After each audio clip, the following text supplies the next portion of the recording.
Good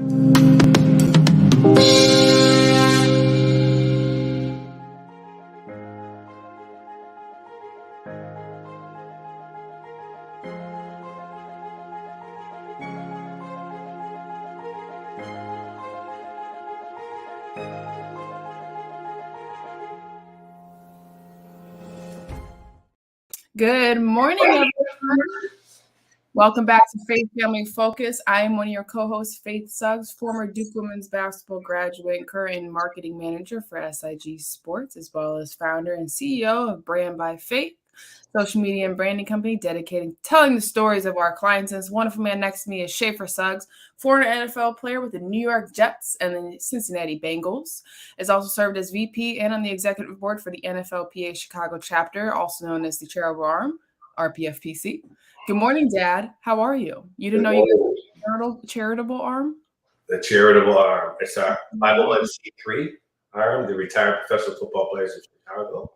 And we just announced our annual golf outing in July. 24th annual. We'll have a lot more information on that. But most exciting with the NFL is next week. So this time of the year is always exciting. I know you just came from the WNBA draft, but we'll probably talk about that a little bit later. But all good. It's good to see you. Good to be back live after a couple of weeks of really busy stuff going on in our lives. But welcome back. Yeah, welcome back, everyone. Got some snow today. We did. I don't know what to say about that. Other than that, it's Midwest weather for sure. Yep, welcome back.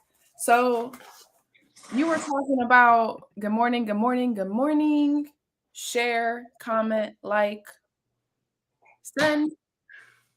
It feels like I feel like I have spring energy, but I'm looking at snow. It's people who probably planted their flowers are probably frozen right now. I know that's probably you too. But we'll see. This is supposed to be the last frost dusting of the 2023. So or not 2023, spring of winter of 2022. I'm sorry, I can't get over that. It was 70, 80, 90 degrees last week. It was beautiful, warm, felt like it was summertime. You didn't need a jacket. You're shocked, Faith. That's what I see in your face. Well, it's also a pure understanding of like maybe the world really does need to prioritize some global warming conversations because something's off out here. But no, wonderful. We're back Monday.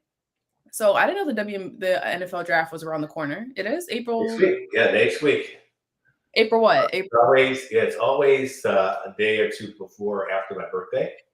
27th, and then it goes for a couple of days. So it's exciting. I know that we're going to run our episode of Behind the Face Mask, our draft day episode on Thursday. So exciting. Yeah. Exciting time. But how have you been? Can you share with the audience a little bit about your experience with the WNBA draft? That was exciting. Yeah. WNBA draft was last Monday in Soho, New York, Tribeca. We went 3 in the first round, 1 in the second, 3 in the third, 8 total drafted, 3 in the first 5. These all players under your company, right? Yeah. We did 2, 4, 5, 11, 14, 20, 24, and 35. Or 26 and 35 were the picks that we did. That's not normal. So we consider that a successful draft for sure. But it was my first draft. So it was interesting to see kind of how the whole thing looks behind the scenes. Very different from the NBA draft. I'm sure very different than the NFL draft. Obviously a lot more smaller group, even though it had a lot of people there. More intimate style. Still had the tables, but only 15 ladies, I believe, were invited. But overall, interesting, very cool to see the commissioner go up and do, the usual, the first pick of the 2023 WNBA draft. Very cool to see that. Watch the families, obviously, lots of famous people, lots of legendary coaches were in attendance. So very cool overall to get that experience. Um, You and guys then meet also, somebody that you hadn't met before, the coaches. no, not really. Okay. Neat. No. But it was interesting that in the day of, they announced that all WNBA teams are allowed to charter flights. Finally, for this upcoming season, which people don't understand is they weren't. When we say charter flights, it means you get private flights to Right. and from games. Originally, WNBA drafts made that it was legal because it would give one team a leg up on the others. So, but I will say this: Division One Power Five programs all charter flights. So, them making this adjustment, it's awesome. It's great for the game. It should have happened a while ago, but that's a conversation for another day. We're just happy that I'm sure they're finally able to fly private like professional athletes instead of the back of the plane with the rest of us. That's nice. That's nice. What a wonderful experience. It seemed like it was exciting. It Yeah. was. It was a whirlwind, to say the least. Lots of work going to that day. It's a 3-day thing. So definitely been sleeping a lot this week, catching up on life. Really. I have had several conversations in terms of you and your career, and one of the conversations that came up with is the whole conversation around name, image, and likeness. Yeah. How it is impacting sports, and the young lady from Miss Reese from LSU is talking about I'm making more money staying here at LSU than I would be in getting drafted. That's the kind of money that's available out there. Maybe you can. Oh, look, don't let them lie to you. There isn't a lot of money out there for anybody. But for someone like her, yes, there is. Okay. I don't know. They had her listed at 1.3 million in value. I don't know if she'll make 1.3 million. Well, she's not going to make 1.3 million. Ask any American. Taxes are going to take half of that. But they still pay taxes. Yeah, but it is interesting to see. There's a very small percentage of deals that actually are the big deals that go to these athletes, but that small percentage of athletes, like Bronny James just had a deal or a commercial come out yesterday where he was in joint partnership with the movie Fast and Furious. I saw that. He did that, right? And so there's definitely a change happening, but there's a triangle system, right? The top tier of athletes are going to receive those big deals, right? And they'll get up there, and they'll make a lot of money and make more money they probably will in their rookie season in the WNBA draft or WNBA. So it does make more logical sense to stay. We're seeing a lot of people. This not only does it impact college athletics, but also impacts the transfer portal. We now are seeing that we originally had that conversation months ago, but the transfer portal, people entering their names into the portal to transfer schools. And now we're seeing like it's originally when you transferred, it was like, all right, this is my reason for transferring. Now it's my reason for transferring maybe a better market, more businesses in that area. I'm transferring home because I'll have the backing of a local market. There's a lot of things that influence it, but name, image, likeness is a big one as well. And then you see some schools like Texas, Clemson, Michigan hiring like NIL compliance officers, people to like help facilitate and train and educate them on name, image, and likeness, business decisions and entrepreneurship and just things we've never seen before. You know what I mean? As we enter our June 2021 is when it started. We're entering year 2 or 3 this upcoming summer. So it's going to be interesting to see what else comes about following this change in amateur athletics. It's definitely a very interesting process for sure. Definitely a lot of money on the table, but you still have to be, it's definitely for the people who are the most marketable and make themselves most marketable, if that makes sense. Yeah.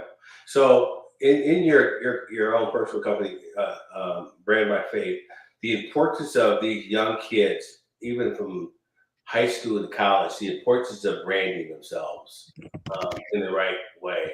Is that something that is still a main focus, or them realizing that they don't have a positive brand, that the NIL deals, may not happen?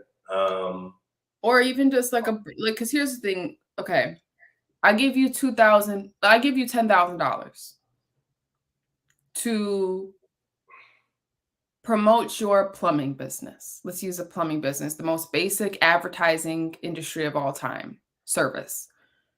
You have to pick a U of I athlete out of the bunch, right? You're a plumber in Champaign, Illinois. You have to pick an athlete out of the U of I.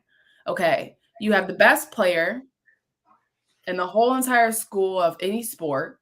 Let's say he's the quarterback. He has 10,000 followers.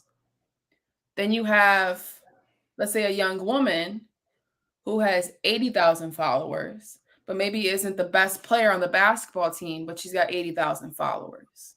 So you have to make a decision as a business person with only $10,000. Where does my $10,000 go?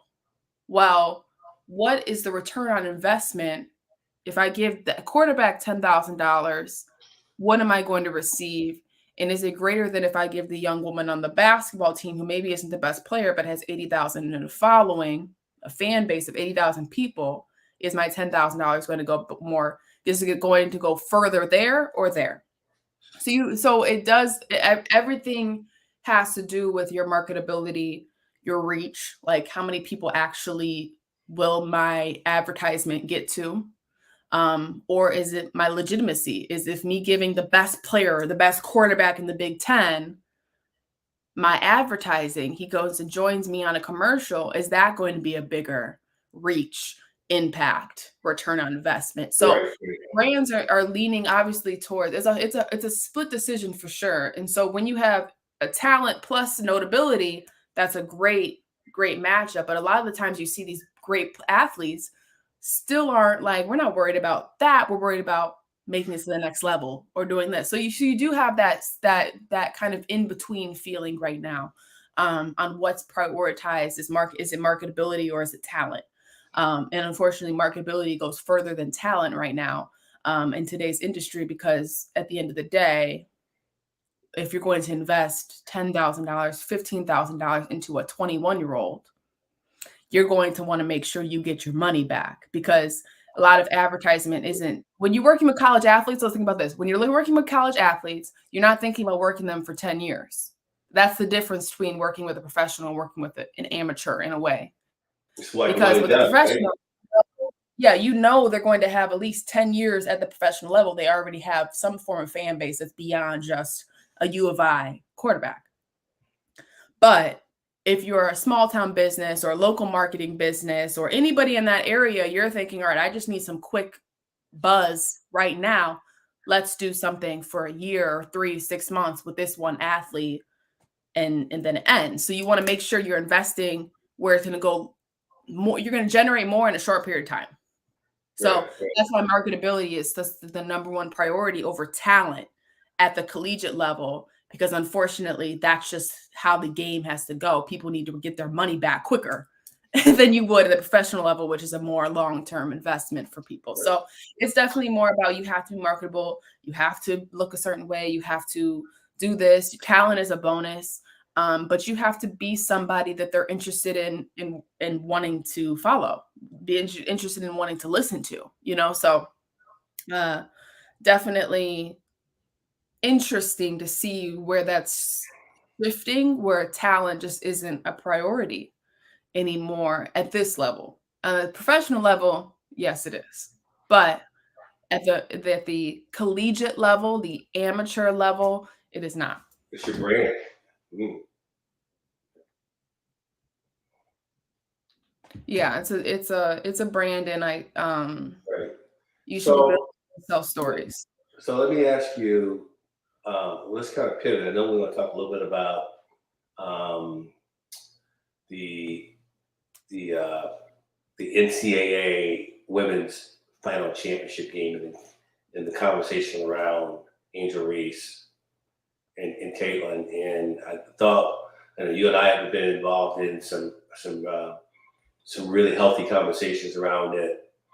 And in retrospect, I'm looking at the branding opportunity. There was a comment that someone made that was pretty ignorant, saying it's going to hurt her brand, and she's not going to get any brand. And now we're 2 weeks into it, and you see how she's really leveraging, how she's getting really great opportunities. I guess I just want to kind of go back to that conversation from your lens, because we haven't had a chance to really talk about it. I think it's an important topic. From your lens,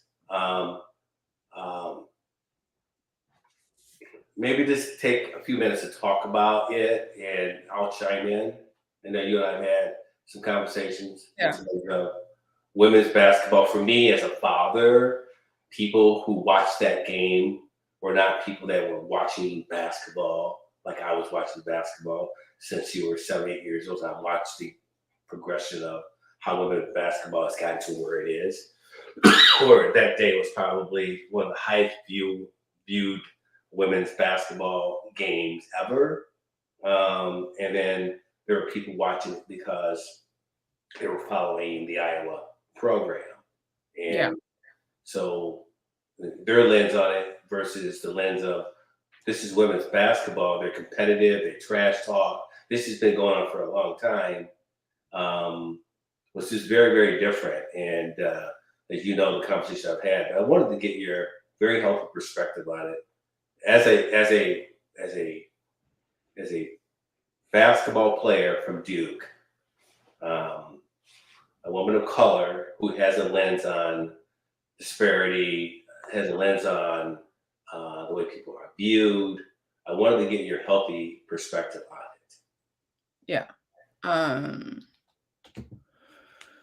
Okay, so I think it was overall just an amazing push for the women's game in general. That we already knew the viewership was going to be up because of the type of talent that was going to be in the Final Four this year. Plus, the women's tickets were, in comparison to the men's tickets, were I think $200 plus more than what they were being sold for the men's Final Four.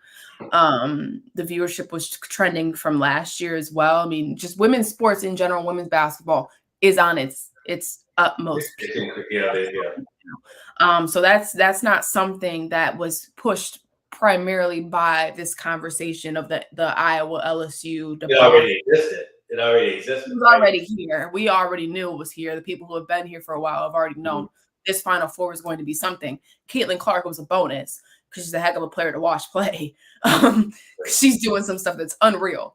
Now, of course, race is a huge conversation amongst anything in any sports, because or else remember the Titans wouldn't be the most legendary movie out there. I think that the Angel Reese conversation, she has been consistently who she has been from the very first time she stepped on campus in Baton Rouge, from when she was at Maryland. And also the thing people are understanding is that team has been exactly who they have been under Kim Mulkey, who is a coach who's also flamboyantly different as well.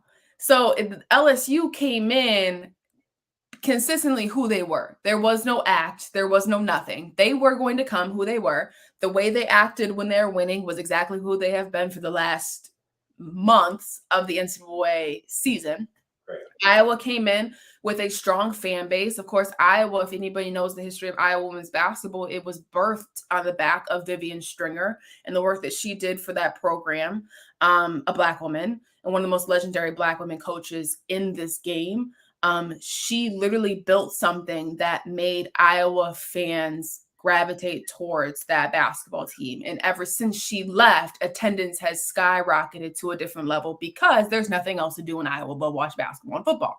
So then in walks in Iowa native Caitlin Clark, who is just unbelievable in terms of talent and just something that you want to watch play. So you have a matchup there where you have an LSU SEC uniquely, beautifully outspoken team, right? They are exactly who they want to be, and they will not change for anybody. And that's what works for them and makes them so good, right? That's their colorful, flamboyant, colorful. Like they have a swagger to them. They play like loose. They just look like they're having so much fun, which is a Kim Mulkey team. And then you have Iowa come in with Caitlin Clark. And so one of the things that you have clash there is style of play. You have who Caitlin Clark also has a little mouth to her as well, which is fun to watch as well. Mm-hmm. So we were all, for the women's game, we're extremely excited to watch those two matchups happen because you have two like really fast going trains now meeting in the national championship where LSU was not supposed to be there. So that's another thing as well. So no one picked LSU. They picked Caitlin Clark because Caitlin Clark was Caitlin Clark. But what they didn't know is they were picking against Kim Mulkey, and Kim Mulkey's going to win her a national championship. So I thought the game was amazing. I thought it was everything I wanted it to be. I thought Angel Reese was a character, and I loved it. Kim Mulkey was a character per usual, if anybody's ever watched her coach. And Caitlin Clark played it pretty dang well. The outcome is, of course, then you have the race conversation where you have a primarily Black team with a primarily white team, which historically for Iowa, it's hard to get Black and brown athletes to play there in general because it's just the lack of diversity across the campus. That's why the makeup of the men's and women's basketball teams are what they are historically. It's not been the same since Vivian Stringer left Des Moines years ago. So when these two teams meet, and then you have the repercussions of course, then all of a sudden this pushback and tear down of Angel Reese's personality doing the exact same style things as Caitlin Clark, even though Angel Reese did do it in mock of Caitlin Clark doing it to South Carolina, because that's what she did. So Angel Reese did it. Okay, I'm going to mock what you did to another team because now I'm the winner, which at the end of the day, we see all the time on NFL football fields, all the time in the NBA. We watch NHL players fight just for the heck of it. Now, all of a sudden, because a young woman, let's start there, shows any form of masculinity or non-societal femininity, it's a thing. And then you add on the fact that she's a young Black woman with her lashes and her hair, and she is unapologetically herself. That always rubs people the wrong way because it doesn't fit into the style of what they thought the game should look like. And one of the beautiful things about the women's game is it's constantly evolving and shifting into where it could go. We don't know what the women's game will look like next year, or the next year, or the next year, but that's the point of it, right? And so it is 100% because Angel Reese doesn't fit into the stereotypical pretty girl basketball player that they wanted her to be, that she stepped outside the box of how they wanted her to act. And then they looked at it and said, well, look at that girl. Nothing happened to her. She did the same thing a game ago.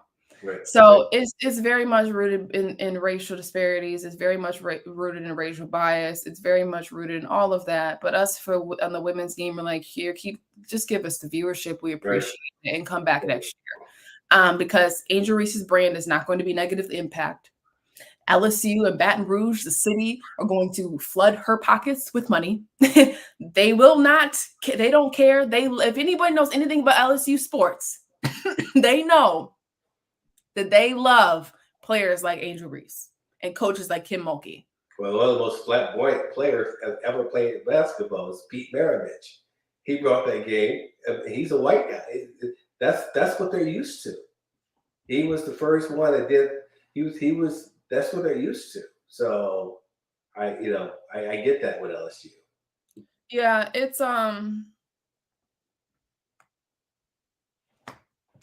is what it is. And it's just so funny that all of a sudden people haven't watched a single game ever all season, then decide to catch the highlights and are like, oh gosh, look at this. Right. What do you have to stand on for your opinion to be legitimate enough to hold weight to sway other people in your direction?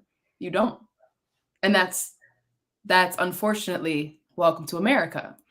I can debunk your opinion because it doesn't hold weight with facts. It holds weight with racial bias and ignorance.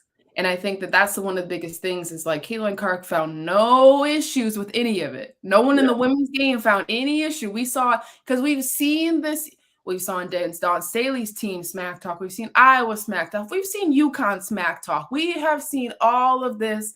This is the women's game. It just isn't what you consider sportsmanship. But for me, sportsmanship is smack talk because I respect your game enough to go back and forth with you. So it's all rooted in just this weird, these probably the same people who probably thought women should only play half court for as long as we did. And like, because it's going to cause us reproduction issues. It's just a whole bunch of stuff that goes down into it. And so in my opinion, I thought it was really fun because, okay, the viewership's up and that's all that we wanted out of you guys is give us the viewership, watch the game, and then move on. You don't have to, you know what I mean?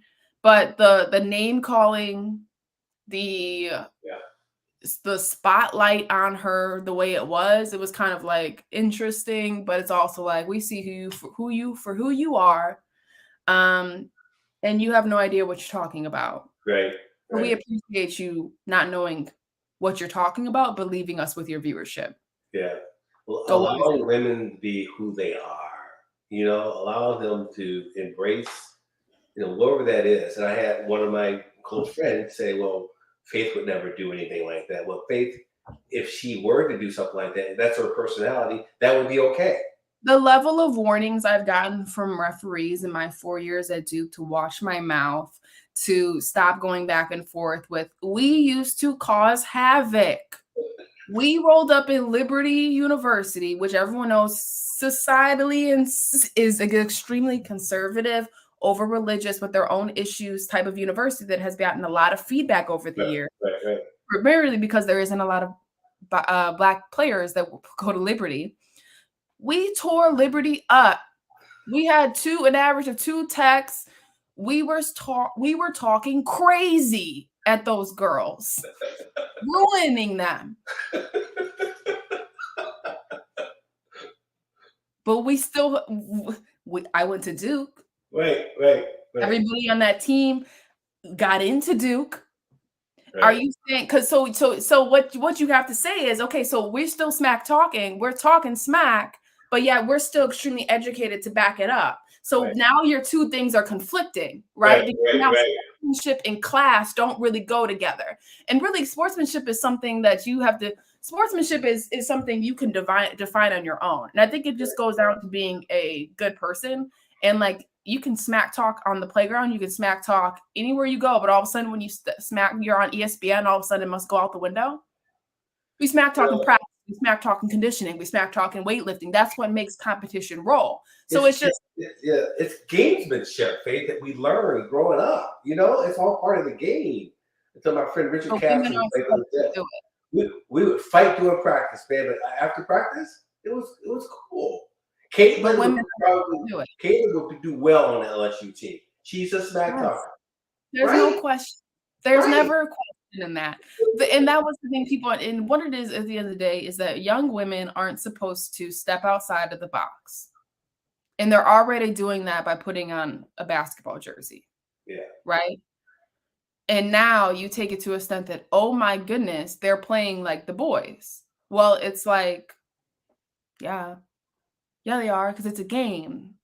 Unfortunately, the game was created by men, right? It was made for men, and women have constantly had to prove themselves to be physically able, to be mentally able, to be financially able to play the sport. And now we're finally getting to the point where now the viewership is where it needs to be. And all of a sudden now it's like, whoa. This looks too much like the men's side.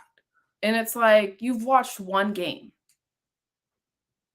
Dang right, it's like the men's game because it's a game, right? Because it's no longer just the men's game, right? It's a game. And it's like, that to me was kind of along the things of like, you can have your opinion. Just realize that you're favoring one young woman over the other basically off of what she looks like because it looks what you look like. And that is, at the end of the day, the truth of the situation that goes across our entire country is the beauty of being different colors and different races and different ethnicities and different nationalities and different languages. And that's the beauty of being in America. But we have to acknowledge that when bias happens, just because one person is looking one way or the other, or they speak a different language or the other, they have an accent over the other, there's bias there. And if we acknowledge it, we can use it as a benefit. You know what I mean? We can use it as a positive spotlight. But people are so scared to have that conversation that they don't realize that they're disabling the very structure that we've put together as a country, which is a melting pot of ethnicities and nationalities. So it's just kind of like how much we could have used that as an opportunity to prioritize the overall diversity in the women's sport that is not there on the men's side. Let's be real, right? The women's side has a level of diversity the men's side does not have, right? But instead, we found a way to tear down one over the other because there always has to be a hero and always has to be a villain. And all of us at the women's basketball department are just saying, all right, thank you for the viewership because thank you for coming. Now we'll leave. Goodbye. You stayed for 1 minute of the game, probably. So, yeah. I had friends watch that game that said that, you know what, I could not take I was mad because I had to go get DoorDash. He said that was one of the most exciting. He said, I never watched women's basketball. He said it was one of the most exciting games he's ever watched. Just that whole tournament, right? And that just what resonated with me. I've been watching this for a long time. Yeah. You know, so you know, it's like you're watching not just skilled athletes, beautiful athletes in their own way. Right. Beautiful. Different sizes, different colors, different shapes, absolutely beautiful women playing basketball, you know, like that, you know. So that was what I really enjoyed. That's what I was trying to convey to people that have never watched the game. They have been watching it, and all of a sudden they start watching it, you know.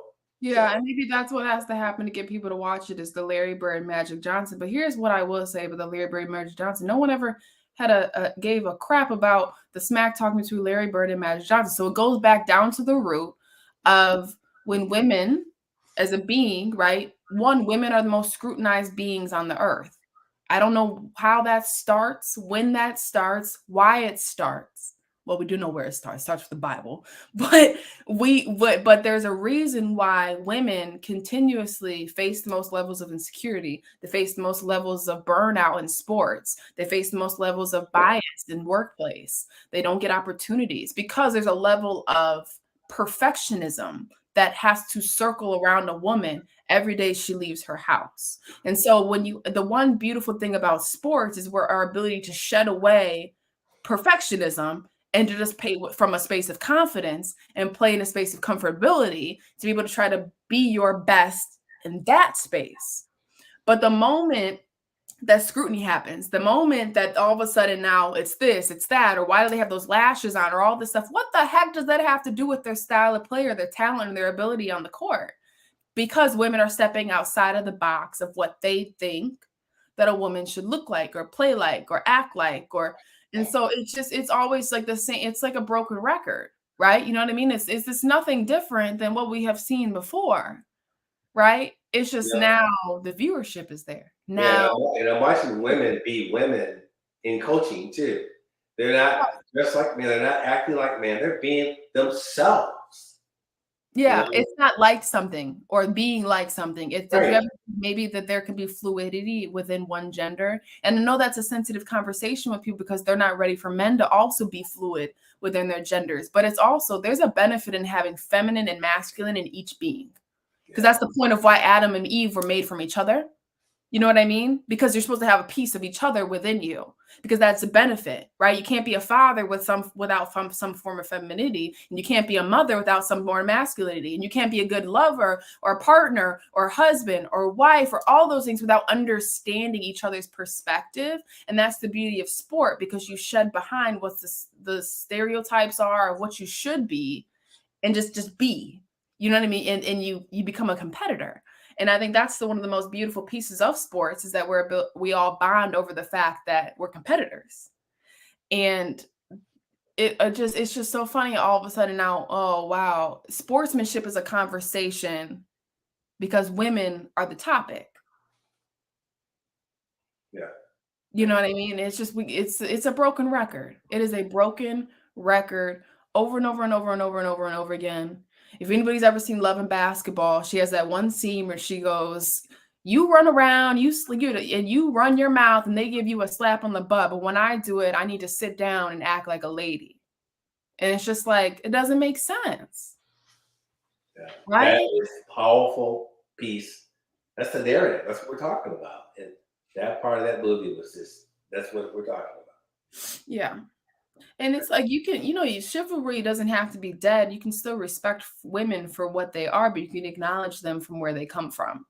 Right. And I think that it's just really hard for people to do that. I don't know if they're not ready to have those conversations, or they're ready to really dive into navigating how people can be more than what you think they should be.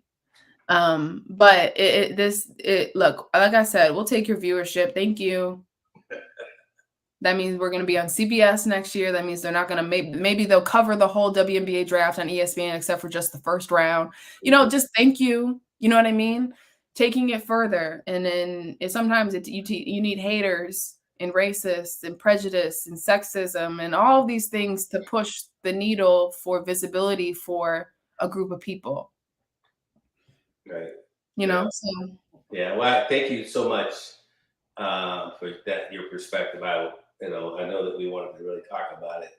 The next thing I want to just pivot into, I'm getting excited about the NBA finals. Playoffs started this weekend. Playoffs, man. I got a chance to watch Donovan and Jalen. Man, boy, just they're good buddies of yours, but man, they are playing phenomenal basketball. I would say Jalen Brunson is one of the most underrated basketball players in the league. He is a beast. He's in the finalist for most improved player. He's extremely underrated, but this goes back to the conversation. People that watch the game understand how smart he is with his game. Like, his ability to just literally see 2 steps ahead of people, his footwork, his change of speed. It's all just his tempo, what he plays. He just looks fun to coach. You know what I mean? And on the other hand, you have someone who's just a freak athlete, who's also extremely smart and growing into that space as well. That is it's a crazy series. And then you wrap in the fact that it's the New York Knicks, which is always its own storyline. You know what I mean? Always trying to get there. Is the New York Knicks like? Is the series tied now? Just the first game. So, this first game. Okay, I thought they played yesterday. 1-0 New York. And then last night was Milwaukee, Miami. Right. And I watched another game I watched that was pretty interesting was the rise of Sacramento. I watched the State Warriors, which people don't realize the Sacramento Kings have the higher seed. They are really good. They have a couple players I never heard of, and they are just really, really good. Yeah, the Sacramento Kings. What's funny? What's funny about that series is that no matter what, and this is the power of the Golden State Warriors dynasty. People think the Golden State Warriors are supposed to win that series because they have Steph Curry, because they have Klay Thompson, because they have Draymond Green, because they have, right? People think, and I'll tell you this, Klay Thompson is just unbelievable. It's not even fair. You know what I mean? Like, to be able to come back off of the knee injury, and then I'm pretty sure what it was, it's just like, it's amazing. So in my opinion, on the West, Sacramento Kings for sure. I think they're supposed to win the series. But I think it has a lot to do with how well Wiggins gets back his game. Yeah. He gets his game back. It's a different narrative, if you ask me. Right now, he's not where he was because of his injury. And that's the same thing with, but I think he'll be okay. Well, it depends. You know what I mean? Obviously, the Golden State Warriors are going to continue to operate per usual with or without him. He just adds size. So I think that's the biggest thing the Kings have, though. They have a size on them. That smaller lineup Steve Kerr starts with is just it's fast. It's hard to run around chasing those 2 guys. Right. But I don't know. So we'll see. And then obviously we got a first glimpse of Kevin Durant and Devin Booker on the same team last night, and that just isn't fair. With Chris Paul, it's just not fair. Chris Paul was falling out of bounds, threw the ball between the defender's legs, to the person for a layup. Wait. Chris Paul is still with the Phoenix? Yes, he's the starting point guard. Oh my God! So Chris Paul, Booker, and Durant. Kevin. Oh boy, yes. Yeah, the West has got The West went from no one to all of a sudden could have the NBA champion on that side. Then of course you have the Celtics, who they need to get there. They've been trying to get there. Will they get there? I know they want this to be the year. So the East, the power team in the East right now is Boston, and it should have been Milwaukee, but we don't. They said Giannis is okay to play the next game, but we'll see.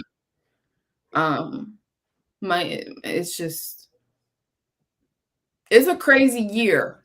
So how about Miami? Miami looked really strong too. Miami has Jimmy Butler. And everyone knows what Jimmy Butler can do. I will say this. We just went 5 minutes and we have yet to really say anything about LeBron James. Well, I was getting there. I just think, I think this might be his last. He's like, all right, I'm good with LA here. I'm going to call it a day. Bronny has to pick his school soon. I think it'll be motivated on that. Yeah. I just think that the Lakers organization, it's hard, right? You know what I mean? Like, if in my opinion, the team I'd pick out of LA is the Clippers. And I don't say that against LeBron, but more along the lines of it's just really hard to start the engine at this point in the season. Yeah. No matter how. That's a good term. Start the engine. Gain momentum. It's always nice to gain momentum right before the tournament or the playoffs. Well, that's the thing about Wiggins. If Wiggins can get his game back somewhat, because they become really, really their championship mode if he's playing. Yeah. He knocks that shot down at the end of the game like he would normally knock down a year ago. They win that game, So, and in spite of how well Sacramento played, they were just unconscious, right? Because they're like I said about the momentum, they have the momentum right now. Mm-hmm. You know what I mean? Now, how long does the momentum go? No idea. No idea. Right. But they made it here. So I know Sacramento's been trying to make it here. 17 years in the making. 17 years. So, no, it's an interesting thing. In my opinion, I have no idea who wins the NBA championship this year. This is going to be a fun year. It is. And I appreciate that, even though the games are really boring. They're so boring. It's unbelievable how boring they are. But you watch Sacramento play, they're fun. You know what I mean? It's just the Lakers bores me. And it's just because it's just not what it needs to be for it to be the NBA. And I don't know what that is. We had this conversation around All-Star. I don't know if there's the competitiveness thing, but when you watch Sacramento play, there's a speed there. There's a next level of miles per hour that the Sacramento Kings are achieving that the Lakers aren't achieving. That it's just the Lakers. Sorry, guys. But it's just hard. It's just we've been waiting for this time of year, and we're ready to see. Okay, does the competitiveness amp up where it needs to be? Because if we had a long year of just you can only watch 2 quarters, and you're like, gosh, where's it at? You know what I mean? You watch a team like Sacramento who's just desperate to just be there. You know what I mean? They just want to go, go, go, go, go. And that's kind of what we're used to seeing. So it is going to be interesting if now that the playoffs here, if the competitiveness ramps up, because that's my only criticism on the NBA this past year. Right. So I know this is kind of off our script, but I wanted to pivot about your brother, Devin.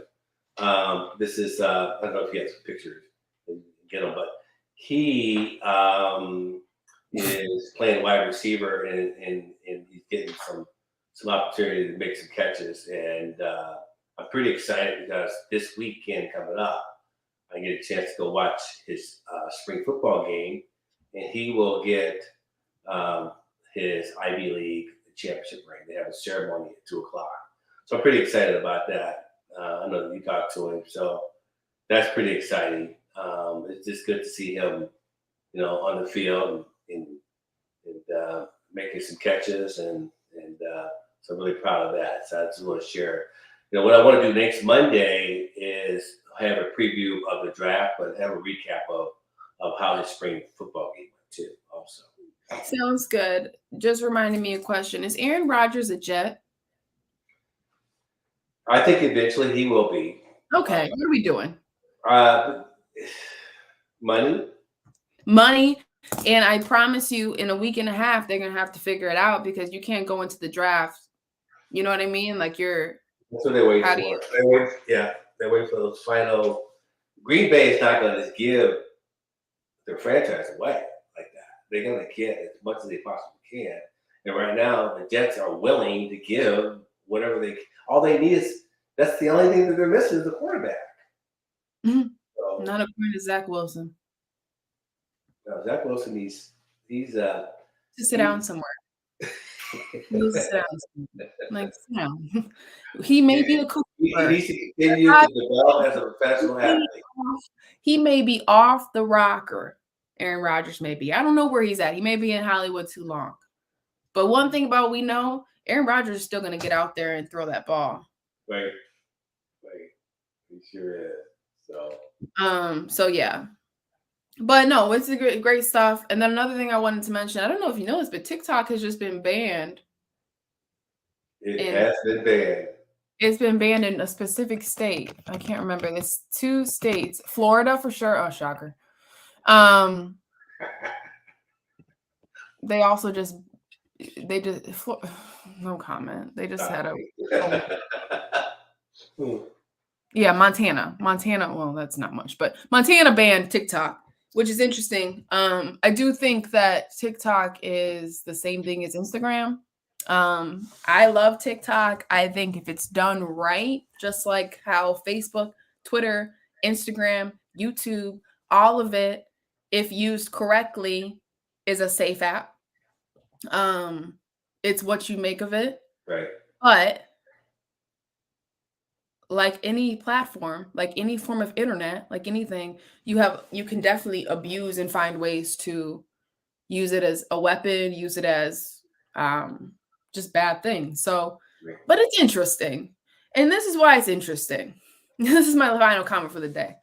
Why do we always dedicate so much time and energy into things that actually aren't the actual problem? How many school shootings and public shootings have we had in this country since January 1st, 2023? Right? And okay, what I will say is this. More conversations about what the real issue is, less conversations about fluff conversations that don't have actual impact over the actual issues. And you don't work in a business space without prioritizing issues, tackling them one at a time. It just seems like we're just dealing with fluff. You know what I mean? Like things that it's like, okay, we can control this, right? Because, gun sanctions and laws and everything, that's a complicated process, right? There's a lot of people that has to go past before we reach New Zealand, Australia level of protection of their people and children and innocence. But it is interesting seeing how we always prioritize the things that don't matter. Like banning TikTok. Like banning TikTok. Do you know how many recipes I've gotten off TikTok? Recipes.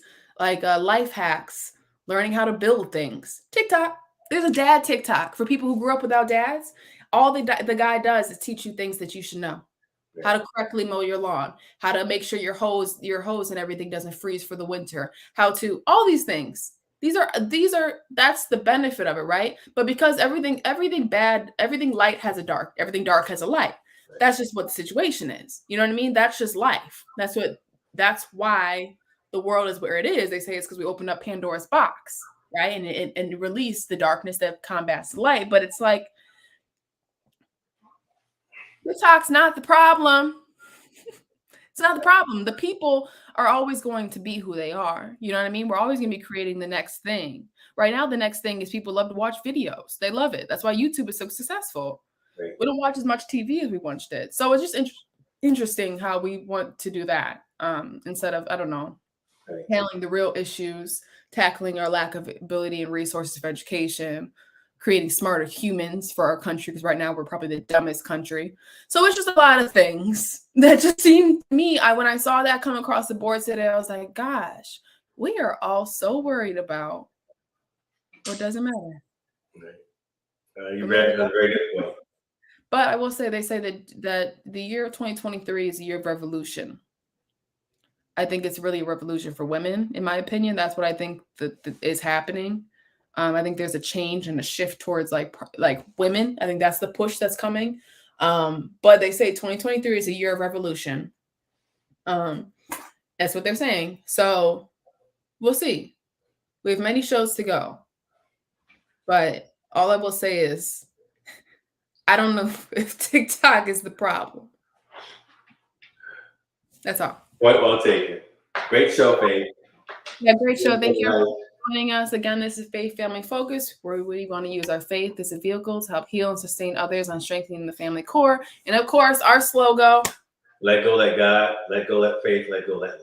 Everyone have a great week. We'll see you Monday.